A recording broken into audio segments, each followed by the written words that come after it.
Bill Barr is a bitch. Remember Bill Barr? He was Trump's Attorney General. He was also a swamp creature. And of course, I know now it's impossible to ignore that Trump himself is the ultimate swamp creature. If it were not for Epstein and the whole Israel thing, I would still be on the Trump train. Like, even without mass deportations, even with all this stupid garbage he did, he just, for most of the last 10 years, he has had all the correct enemies. It's very important who your enemies are, by the way. So, Bill Burr. No, not Bill Burr. Bill Barr. Bill Barr, he was also a swamp creature, and he was allegedly blackmailed by Jeffrey Epstein.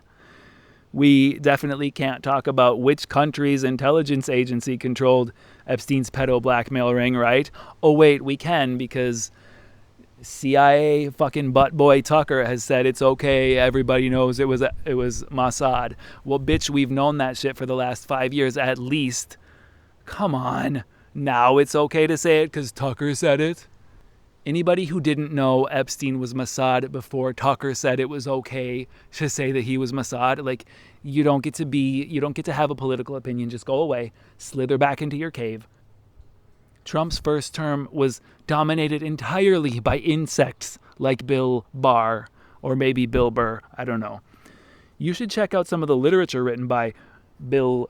Let's just call him Bill Burr. You should check out some of the literature written by Bill Burr's father. Did you know Bill Burr's dad employed Epstein?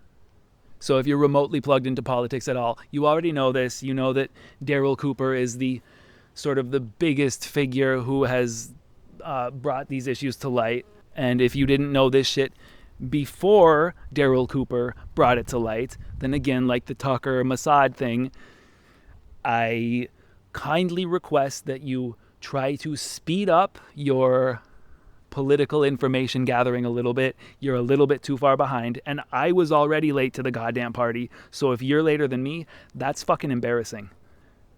Bill Barr said he didn't see any evidence that the 2020 election was manipulated. Damn, Bill. You should not publicly admit to being too lazy and illiterate to understand the galaxies of goddamn evidence. It makes you look even stupider than you are. When talking to the press, here's a tip for you, Bill. When you talk to the press, this is what you should say. I, Bill Barr, or maybe Bill Burr, am too lazy to seek evidence, and I am too dumb to understand it even when confronted with it. Also, my dad employed Jeffrey Epstein, and my former boss, Trump, is now running cover for him. A lot of Bob Woodward's book, Peril, is just kind of going through the greatest hits of like the 2020 election cycle. And there's the whole Russia hacked the election, that 2016 election. Russia hacked the 2016 election. This is something I was never able to understand about that. Why was Mueller, who cares? Why was he unable to find any evidence that Trump colluded with Russia? I mean, like, apart from the fact that Trump didn't collude with Russia, what I'm saying is we fabricated evidence of Saddam's weapons of mass destruction because our war machine thirsted for the blood of young American men, but we couldn't fabricate evidence that Trump colluded with Russia? What kind of shit-ass agents do we have working for us? I could Photoshop some convincing evidence in like 10 minutes, and I'm not even good at Photoshop. I would use GIMP to do it. How did the Democrats drop the ball this fucking hard? It's like when they released the Epstein footage and there were, in the metadata, it showed there were 3 minutes missing of footage. How are you guys this incompetent? Hire me, I'll do it better than you. Honestly, you guys actively wanted to find evidence of collusion, and you couldn't find any at all? You couldn't even convincingly Photoshop it?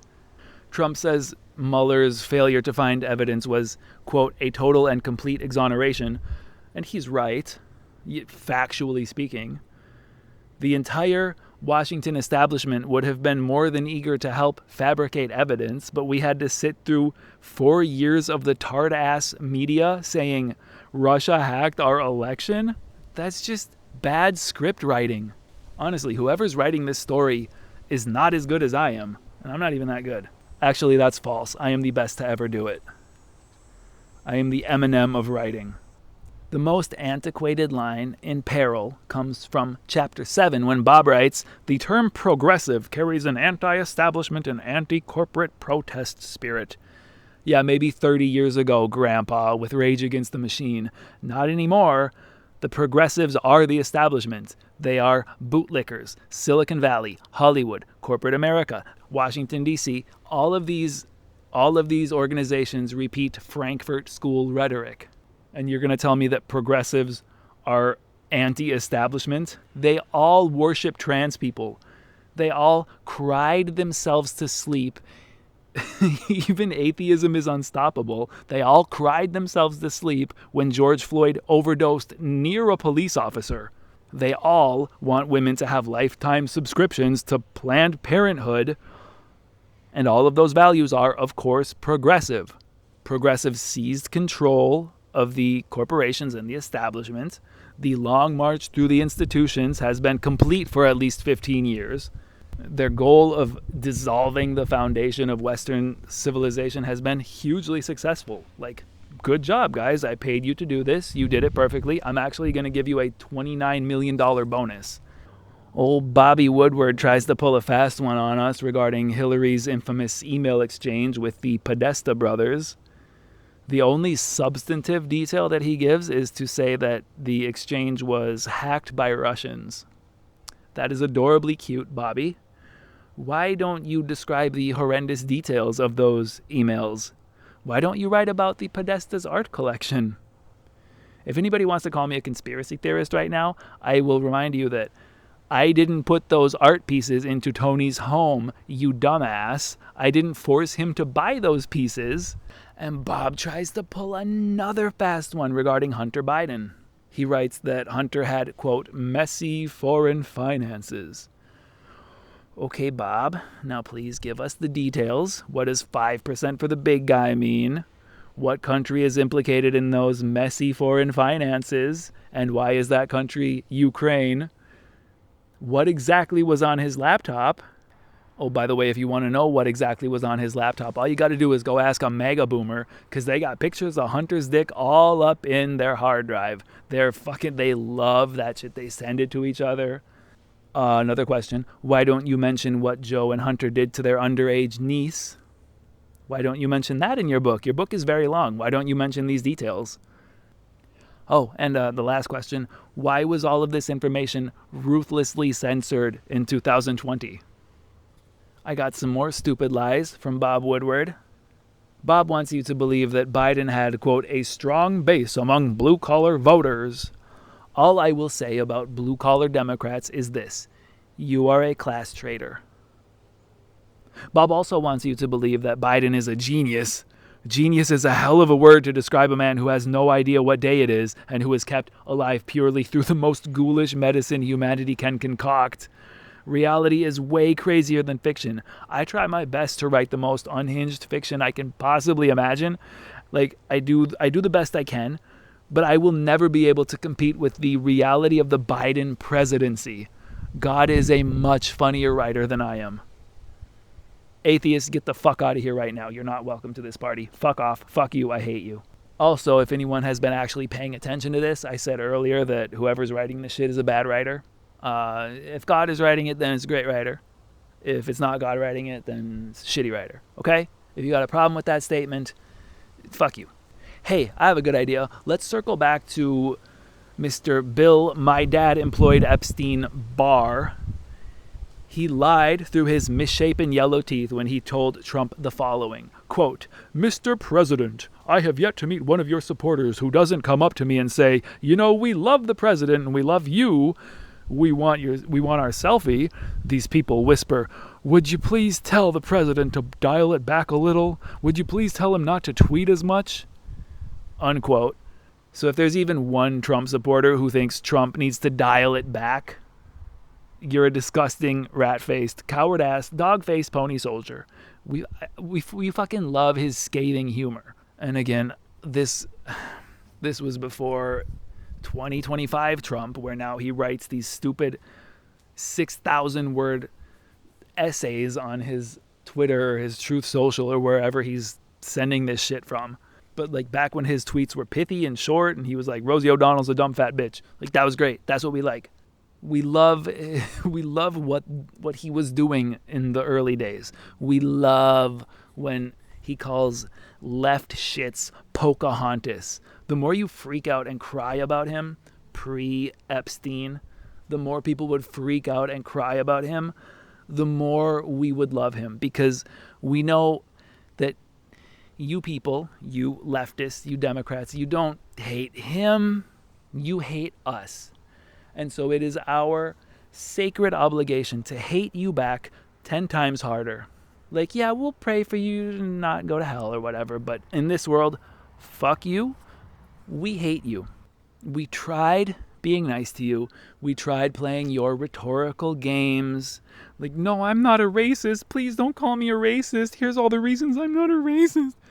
I mean, we're not actually racist, most of us. But after the bullshit, yeah, fuck it. We're racist. Cry about it, bitch. Your rhetoric made this happen. Wompity womp.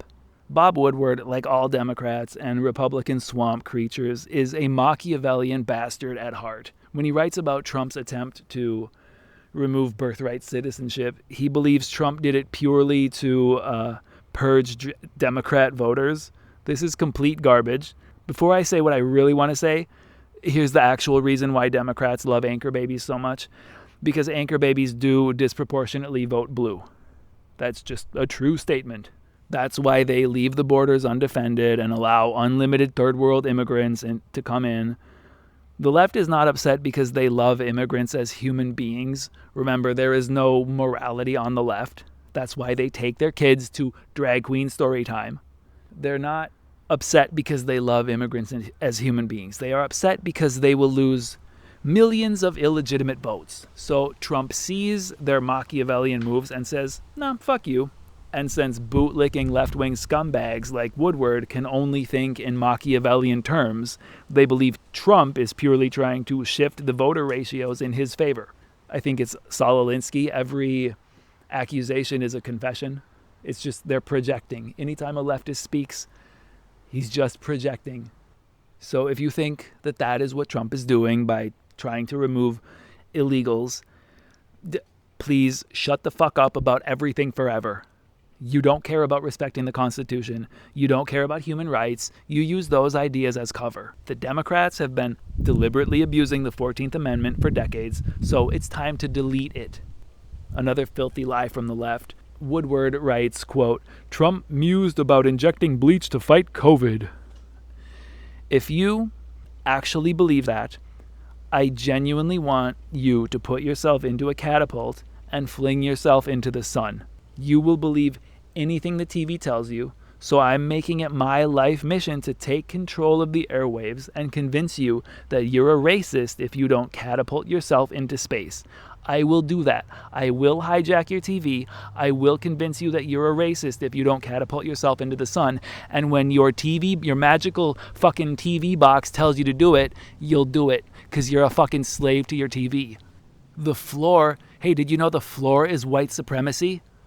Only a bigot would want to inhabit Earth. Hitler breathed oxygen too.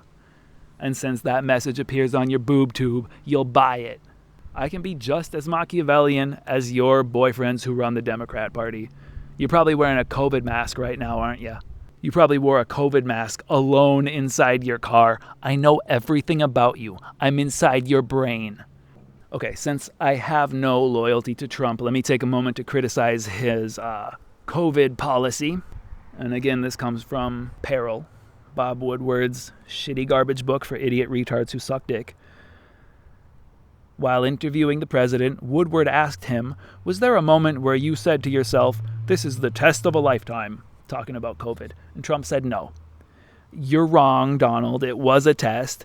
It was a test and you failed. You should have resisted the COVID agenda entirely. Instead, you developed Operation Warp Speed. You poisoned millions of people. I'm not saying I would have done better than you in your position. I likely would have failed the test even worse than you did, but you did fail. COVID was a weapon designed to destroy the economy you had built and to punish your voters. And rather than recognizing this, You still, in 2025, talk about what a great job you did during COVID. Wake the fuck up. And this leads me to a more important question about the soul of America. I believe that's the book by John Meacham, who also wrote a decent book about Thomas Jefferson called The Art of Power. It's good. Don't give him money, but if you can acquire the book through extra legal methods, you shouldn't do that because that's illegal, and I don't advocate illegal things here on this channel. And, just don't even get it. Fuck John Meacham. And Thomas Jefferson. Who fucking cares? Fucking Freemason asshole. So the soul of America. Why are people allowed to burn American cities in support of a career criminal who tortured pregnant women and died of an overdose? Have you ever heard it put like that? Am I the first person to put it like that? Why are American people allowed to burn American cities in support of a career criminal who tortured pregnant women and died of an overdose? Is that really who we are as a nation? And this is where most of my principled right-wing brethren would say, yes, that is what America has always been designed to turn into. But we're still in an environment where even the most radical right-wingers still believe in the foundational myths of America. They haven't evolved spiritually enough to understand the deep satanic meaning of unlimited freedom. And frankly, they never will. I don't think the right will ever fully get to this point. Freedom is one of the most seductive words in existence. How can a nation of freedom worshipers ever truly know Christ? I don't think they can. Moving on to police reform, I have already mentioned that Bob Woodward is an establishment bootlicker who probably has been filmed on several dozen occasions on Epstein's island, so it should surprise nobody that he believes the total lie that St. Floyd was murdered by a racist cop. Anybody who's even remotely plugged into reality knew from day one, from the second you saw that bullshit viral video, anyone who was remotely plugged into reality knew that was bullshit. And I'm not calling you an idiot if you didn't get it. Like, everyone's on their own trajectory. But if you fell for the George Floyd shit in any capacity, I am humbly asking you to speed up your political evolution.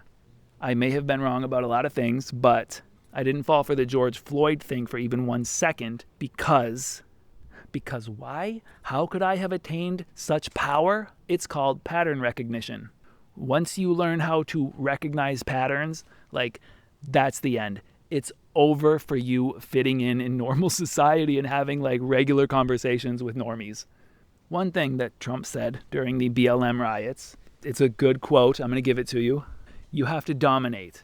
If you don't dominate, you're wasting your time. They're going to run over you. You have to dominate, and you have to arrest people, and you have to try people, and they have to go to jail for a long period of time. Please inscribe that on my tombstone. Let's bring that ideology to power, please. I spend a lot of time in Mexico, and people don't believe me when I say this, but I genuinely feel safer in Mexico than I do in Minneapolis. If you think I'm lying, I don't fucking care.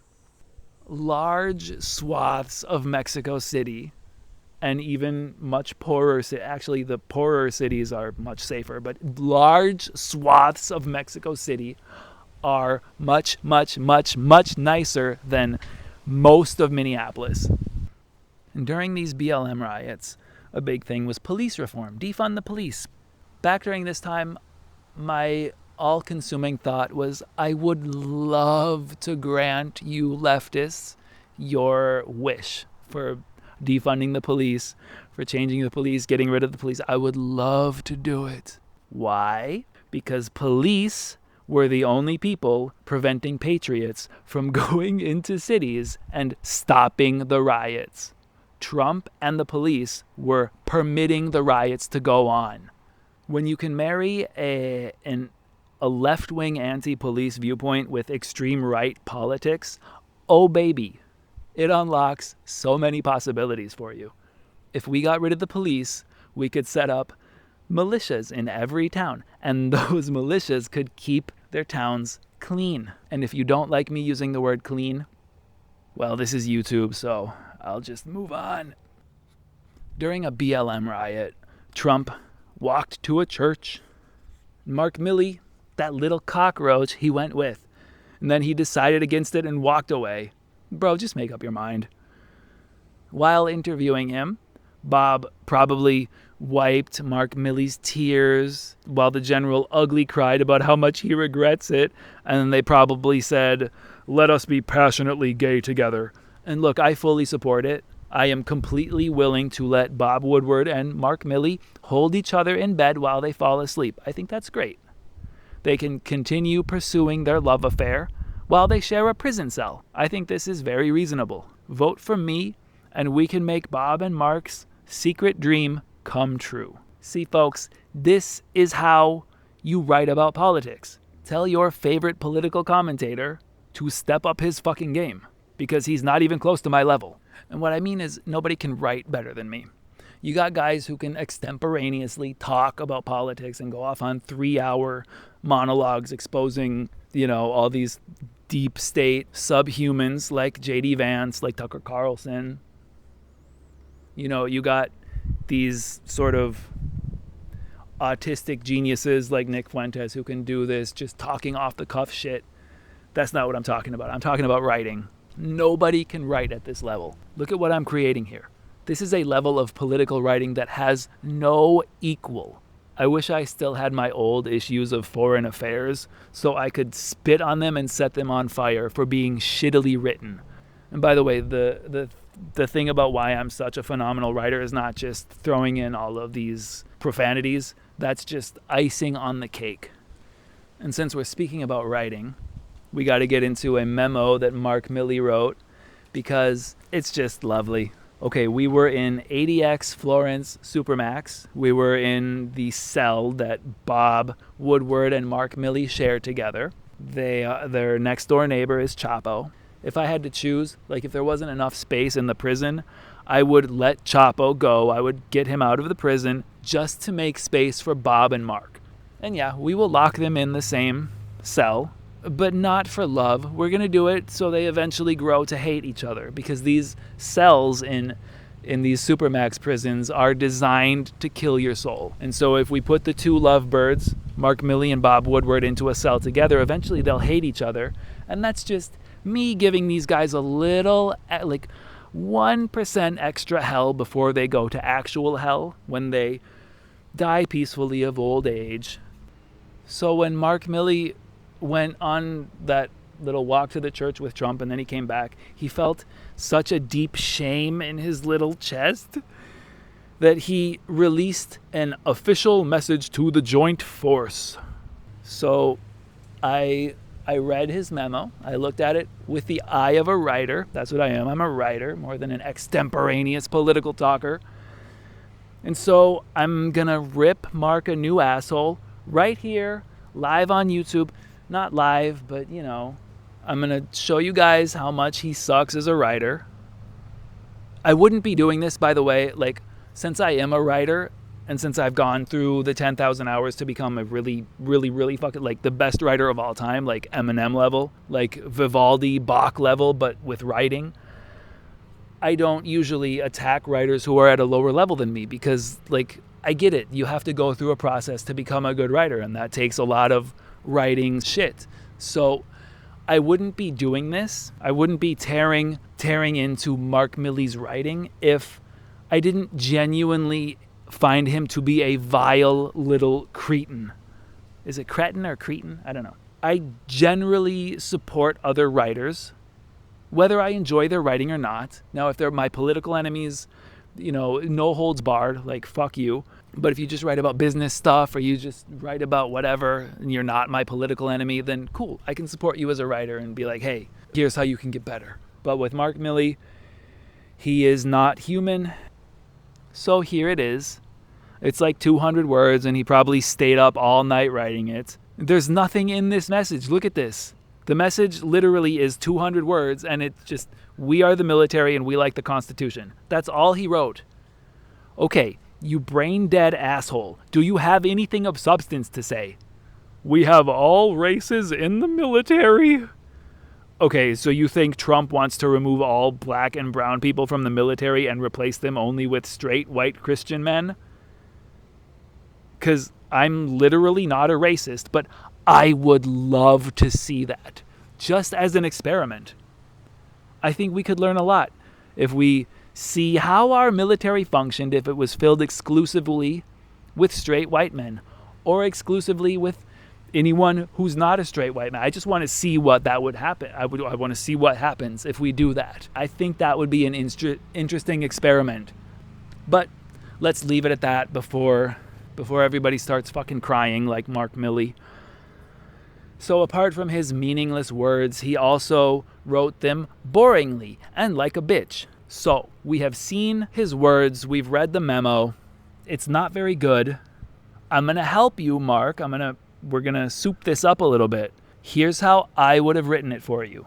So Mark, if you want to hire me to be your writer, it's $500,000 a year and I will produce. Here's what you'll get for your $500,000.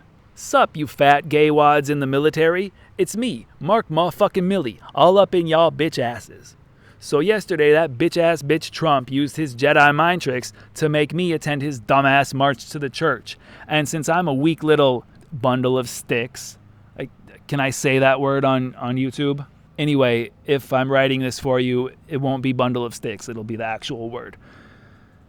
Continuing. Since I'm a weak little bundle of sticks, I realized that I acted like a fucking dumbass, and I apologize. I take full responsibility for my actions. Let me remind everybody that I'm so happy we have strong black men in the military. When I shake hands with them, I get a little too excited and I have to take a cold shower. Trump, the grand wizard of the KKK, wants to throw all black people into volcanoes. But that's mean, and the military does not stand for that. We're against the KKK. Okay? Okay. I just need to be clear about this because, sometimes I worry that my actions may be seen as supporting Trump, and I do not support him. He kicks puppies. And he uses his laser eyes to kill orphans. Any hizzle, take her sleazy, your BFF forever, DJ Markety Mark Milley, PhD. P.S. Get her done. Mark, if you want to learn how to become a better writer, just buy a copy of my book, The Kafka Strategy. It is available for only $9.99. That's an incredible price, by the way. It's one of the most entertaining books you will ever have the privilege of reading. And if you're someone who reads about writing, I can 100% guarantee it's better than anything else you have ever read about this topic. Trust me, I've read a lot about the craft of writing, and I can say with total certainty that I am a better fucking writer than anyone else who has ever written about the topic of writing. So again, my fee is $500,000, and I'm happy to produce whatever you need in the way of writing. Hell, I'll even write some sales pages. Like if you want to sell some fucking Bob Woodward, Mark Milley co-signed dildos and shit, I'm happy to do that. I can write a great sales page for that. Oh, this goes for Bob Woodward too. You're not a good writer and neither is Robert Costa. So I am more than happy. Again, $500,000 a year. I'll write your books for you, and I'll talk shit about Trump all you want. I don't like Trump. I did before, I'm one of the fell for it again MAGA normies who voted for him in 2024. I knew we probably weren't going to get a lot of cool shit, but it's like, fuck, man, I guess I'm doing the lesser of two evil things. Anyway, my point is, Mark Milley, Bob Woodward, reach out to me. I'm happy to write for you. So that's it. I will be back in a future video talking about Bob Woodward's book, Peril. Until next time, politics dorks. Love ya. See ya in the next one.